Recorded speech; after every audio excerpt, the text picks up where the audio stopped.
different than what we heard a couple weeks ago of 16 people arrested and charged as part of a different gang indictment. Here, what they're saying is the Big U enterprise, along with his 5 associates, yes, Termaine Ashley Williams, a.k.a. Loose Cannon, is alleged to be part of this enterprise. He's part of the robbery angle. There's a lot of charges. Let me take you through the primary charges. The first, the Fed's favorite, it's a criminal RICO enterprise. What are they involved in? Robbery and extortion. I don't know if you've heard anything about Big U and his cohorts extorting people, but the Fed seem to think that what you may have heard is true. There's transportation for prostitution, there's bank and wire fraud, you have tax crimes, obstruction of justice.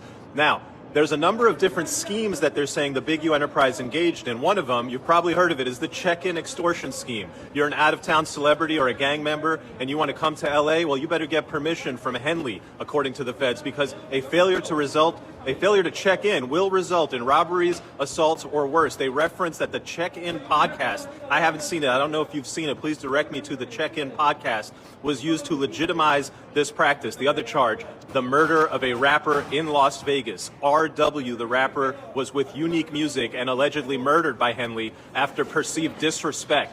The Feds say they have surveillance, cell phone data, and family interviews that all point to Henley as being the last person seen with R.W., the murdered rapper. And they say that there was an alleged cover-up where Henley and his associates went into the studio and got the surveillance tapes right before the murder happened. There's armed robbery of a marijuana dispensary. Henley allegedly ordered the robbery of a dispensary where an extortion victim worked. After the robbery, the victim was invited to Henley's home and told, "That's how you rob yourself."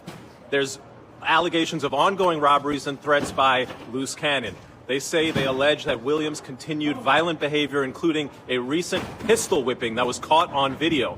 Then there's extortion of business owners. Victims were extorted for thousands per month with threats of violence or robbery if they did not comply. There's a human trafficking and a sex trafficking allegation where Henley paid people to transport women across state lines for prostitution. The Feds say they've intercepted communications showing explicit instructions and references to sex work. There's fraud and embezzlement. They're saying that Henley used his nonprofit called Developing Options to fraudulently obtain grants. I think they're talking about PPP fraud or other COVID-19 related loans. There was the EIDL loan.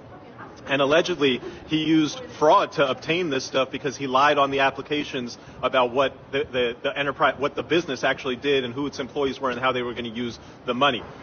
Then a nice little ending is, hey, after we announced the charges against him, he went online using somebody else's Instagram account. He got rid of his phones, stopped using them, and then went on somebody else's Instagram account and said, yo, my co-defendants, don't talk to them.